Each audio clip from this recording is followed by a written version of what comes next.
This presentation will focus on how to negotiate a job and salary offer. Negotiation is the process of deciding what resources two or more parties will give and take in an exchange. It is important to remember that this process involves trade-offs. So let's get started. Refrain from discussing salary or other negotiable terms in an interview. During the first interview, you do not have leverage to negotiate employment terms. They have not offered you a position with their company yet. You should wait until the employer has officially extended an offer to you. However, what if an employer asks about salary expectations or requirements during an interview? How would you respond to this question?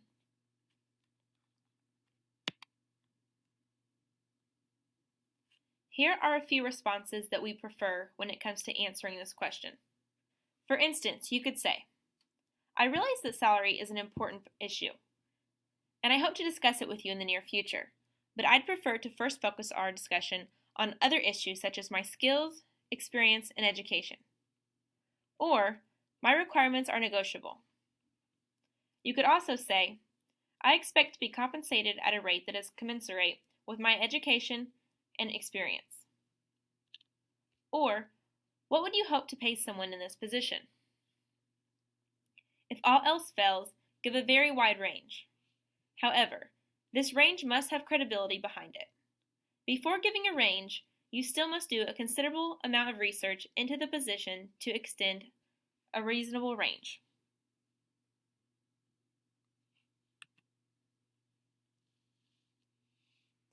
Offers are usually extended by phone. Once the employer has expressed interest in hiring you, you should not accept or decline the offer right away. You should first tell them that you are considering the offer and ask how much time you have to make the decision. 2 weeks is usually standard for consideration. If you need more time, it is acceptable to request it. After receiving the offer, you should first return back to a clear state of mind. Sometimes the excitement of a new and possibly amazing opportunity can fog your ability to think clearly and make appropriate decisions about your future. Consider whether or not you would want to work for this organization.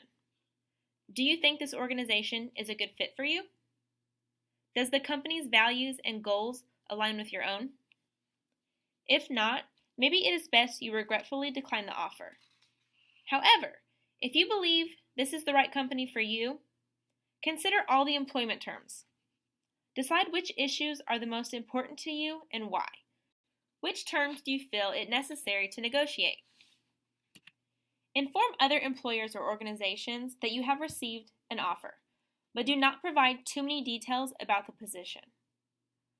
Try to find out the timelines of the other organizations to see how much time you have until they reach a decision. If necessary, try to negotiate even more time with the first company. This will allow you the opportunity to hear from each potential employer before making the final decision.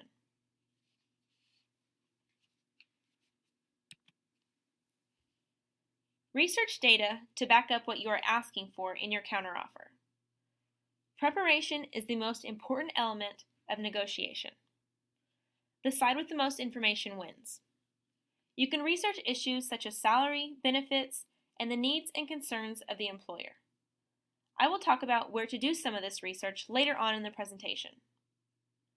Set goals and expectations to achieve during the negotiation.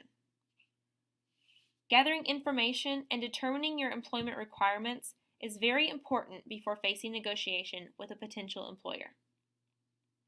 You must know what you want before you begin. Arrange a quiet place and an efficient amount of time to discuss all your employment terms. Start the conversation off by thanking them for the offer. Again, know your leverage. This is where you utilize all the research and information you have gathered during your negotiation preparation. Demonstrate that what you want is in concert with the institution's goals. Avoid fixating on one term. Remember, it is about trade-offs. If the employer will not budge on salary, maybe turn your negotiation to benefits. Lastly, know how to respond to no.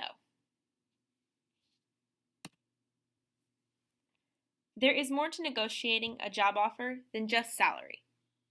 Here are some other negotiable terms you may want to consider. Flex time, benefits, such as memberships, parking, and vacation days, relocation fees, and professional development, such as paid trainings, conference travel, and tuition reimbursement.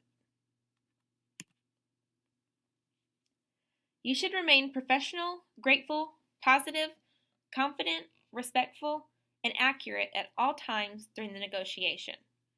You cannot go into the negotiation process with inaccurate facts about the position or salary expectations. Also, don't threaten or act too desperate for a certain salary or benefits package. Though the negotiation can happen via email, phone, or in person, always get the final offer in writing. This is so you know exactly what you are saying yes to before accepting the position. You can give everything a final look over to make sure it possesses the employment terms discussed during negotiation and nothing has changed. Here are a few negotiating mistakes new professionals tend to make if they are new to the world of negotiating. Settling or not negotiating at all. By settling for an offer you feel in your heart is too low will not only set you back financially, but also eat at you until you finally begin to seriously dislike your job and/or employer. Revealing how much you would accept when considering your salary. The earlier you give up this information, the less room you will have for negotiating a better offer when the time arrives. Focusing on need rather than value. Employers don't care that your salary won't cover your mortgage or student loan payment. If you plan to negotiate a salary, do it on your value and the value you bring to the prospective employer. Weak research or negotiation preparation. There is no excuse for you, as a job seeker, to not know your market value. You can find information on salaries on sites such as salary.com, salaryexpert.com, and by using the NACE salary calculator on Career Services website. Accepting a job offer too quickly. If you have been waiting weeks or even months to hear back from a company about a particular position you had your eye on, it is normal to want to accept right away. However, it is best to have some time to go over the position in detail and with a clear head before accepting too quickly. Asking for too many changes in the counteroffer. If you decide to make a counterproposal, remember that you should only pick the one or two most important elements. If you know the company is unable to negotiate a better insurance package, maybe try to negotiate a little higher salary instead to cover cost. Taking salary negotiations personally. If the negotiations go awry, move on graciously, thanking the employer again for the opportunity because you never want to burn any bridges. We've discussed some general do's and don'ts during a job negotiation. Now let's discuss how to negotiate your future salary. Why should you negotiate salary? They have invested in you. You are the chosen one. A large percentage of employers offer less because they expect the potential candidate to negotiate. 90% of employers reported that they want their applicant to accept the offer and be satisfied and happy with their decision. This is the only time you truly have leverage to negotiate, and accepting an offer you feel is too low will follow you throughout your career. The worst that could happen is they could say no. The biggest salary mistake is not negotiating at all. Take a chance and negotiate. Here's some convincing statistics about men and women who decided to negotiate. Men who negotiate receive 4.3% better salaries on average. Women who negotiate receive 2.7% better salaries on average.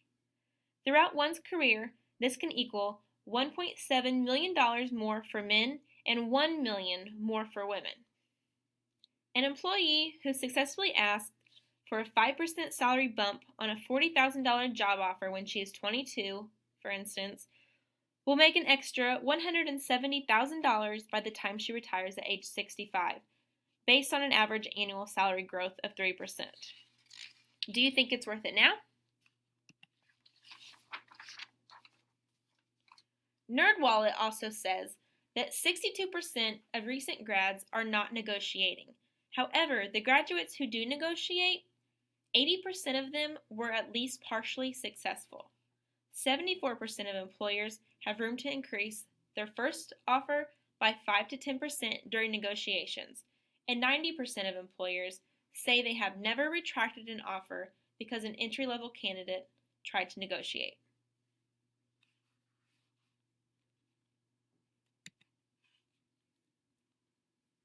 When extending a job offer, how often do candidates try to negotiate salary? Only 10% of people surveyed said often, and 41% of people said infrequently. Where do you fall in this survey? Is it possible you are one of those people who is potentially leaving money on the table?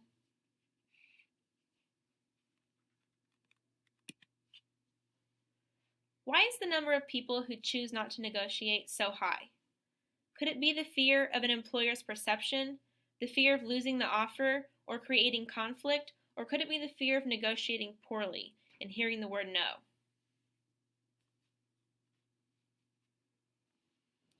Put some of these fears to rest by going into a negotiation prepared.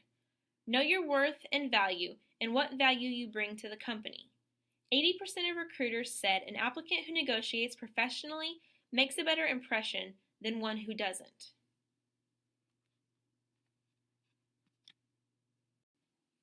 I think this cartoon does a good job at explaining why you need this important information.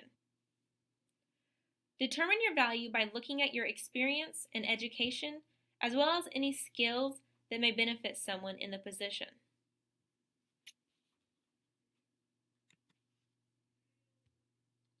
Again, knowing your value and worth takes research. Research average salaries by region on Glassdoor.com, Salary.com, or the Occupational Outlook Handbook. You could also look at other websites and resources, such as the Bureau for Labor Statistics, Vault.com, the Riley Guide, NACE Salary Calculator, and Coach by Career Builder, to find out helpful information that could aid in your research. Examine your experience thoroughly and ask a professional in your chosen field. This may be your biggest asset at times. If you have built a relationship with someone already working in this line of work, they could provide valuable tips to use during an interview or negotiation.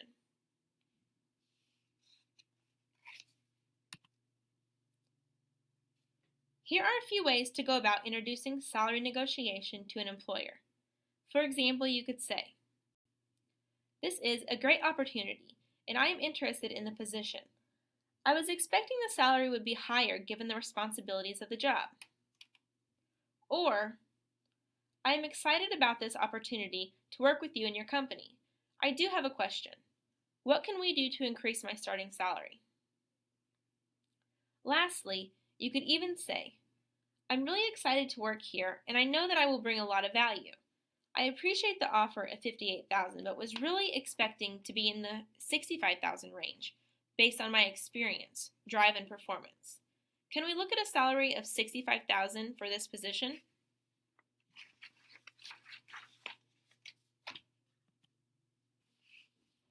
To sum up what we have discussed during this presentation, 84% of employers said an entry-level candidate would not be putting his or her job offer at risk by attempting to negotiate salary.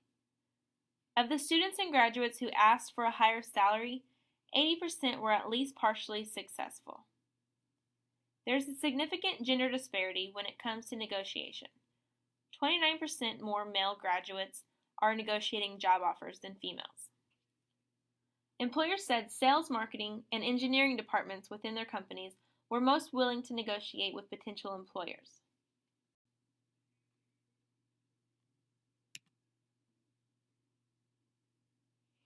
Remember, you've already been chosen, so put all fears aside and just do it. This presentation has been presented by University Career Services. If you need other advice on interview skills, job search strategies, or resume and cover letter building, please contact our office at 453-2391 or by email at careerservices@siu.edu to schedule an appointment with one of our staff members. Also, don't forget to check out the events page on our website. Thank you for watching and have a good day.